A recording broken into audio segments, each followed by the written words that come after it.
সামনে ওয়াইফাই আর পিছনে এন্টিনাধারী নরখাদক ব্রাহ্মণ, লুটেরা, নিমক হারাম, হারামখোর, ধর্মের নামে ধান্দাবাজি, এইসব ব্রাহ্মণ হারামখোরের দল হাজার বছর ধরে ভারত এবং ভারতের মূল নিবাসীদের লুটে পুটে খেয়েছে।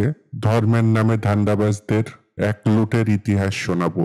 ব্রাহ্মণ ধর্মের নামে ধান্দাবাজ, লুটেরা, দখলদার বাবরি মসজিদ অবৈধভাবে দখল করে বিচারের নামে প্রহসন করেছে।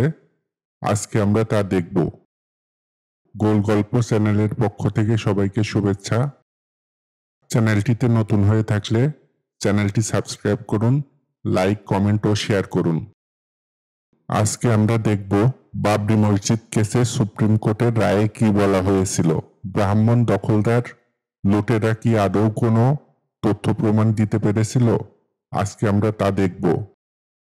বাবরি মসজিদ কেসে ভারতের সুপ্রিম কোর্ট থেকে দেয়া রায়ের কপিটি আমরা supreme court judgement on Ram Mandir বা JUD-2 এই নামে গুগলে সার্চ করলেই পেয়ে যাব।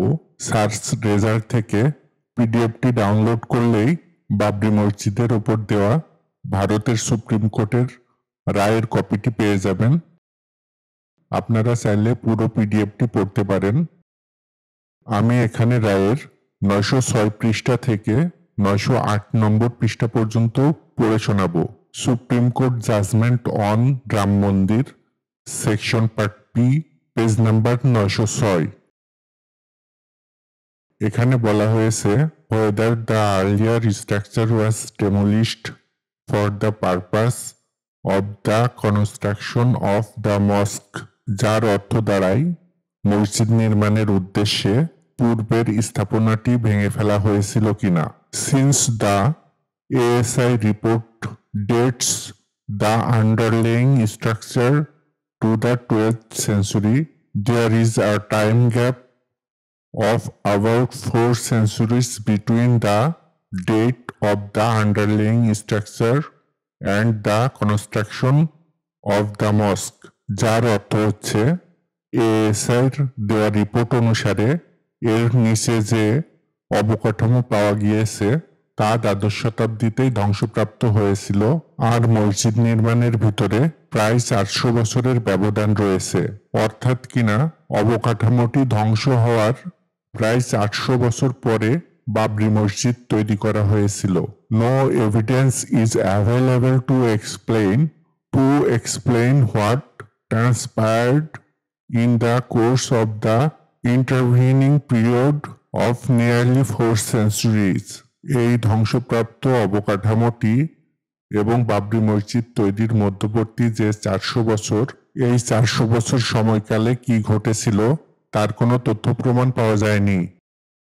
A finding of title cannot be based in law on the archaeological findings which have been arrived at by ASI between the 12th century to which the underlying structure is dated and the construction of the mosque in the 16th century. There is an intervening period of 4 centuries. দ্বাদশ শতাব্দীতে ধ্বংসপ্রাপ্ত অবকাঠামো এবং ষোড়শ শতাব্দীতে বাবরি মসজিদ নির্মাণের মধ্যে 400 বছরের ব্যবধান রয়েছে। No evidence has been placed on the record in relation to the course of human history between the 12th and 16th centuries. দ্বাদশ থেকে ষোড়শ শতাব্দীর এই মধ্যবর্তী সময়ে কি হয়েছিল তার কোনো ইতিহাস বা তথ্য প্রমাণ পাওয়া যায়নি।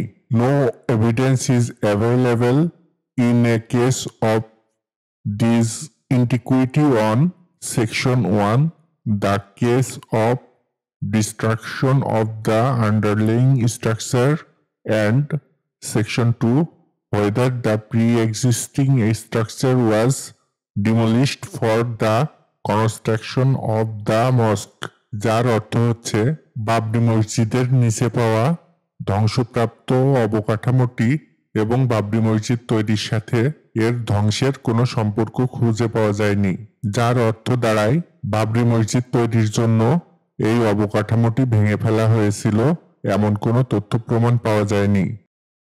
নরখাদক ব্রাহ্মণ, লুটেরা, হারামখোরের দল এমন কোনো তথ্য প্রমাণ দিতে পারেনি যে ওই অবকাঠামোটি বাবরি মসজিদ তৈরির জন্য ভেঙে ফেলা হয়েছিল। বরং ভারতের এএসআই এই তথ্য প্রমাণ পেয়েছে যে বাবরি মসজিদ তৈরির প্রায় 400 বছর আগেই ওই অবকাঠামোটি ধ্বংসপ্রাপ্ত হয়েছিল। অথচ সামনে ওয়াইফাই আর পিছনে এন্টিনাধারী ব্রাহ্মণ নরখাদকের দল, ধর্মের নামে ধান্দাবাজ নিমক হারামখোরের দল বলে আসছিল রাম ওইখানেই জন্মেছে, ওইখানেই মন্দির বানাতে হবে। তাহলে এখন ভারতের সুপ্রিম কোর্টের রায় ও এএসআইর রিপোর্ট অনুসারে বলাই যায় রামের জন্ম হয়নি, রামের চরিত্র বানোয়াট ও কাল্পনিক। ভালো থাকবেন, সুন্দর থাকবেন। গোল গল্পের পক্ষ থেকে সবাইকে শুভেচ্ছা। গোল গল্প চ্যানেলে নতুন হয়ে থাকলে চ্যানেলটি সাবস্ক্রাইব করুন, লাইক, কমেন্ট ও শেয়ার করে সাথেই থাকুন।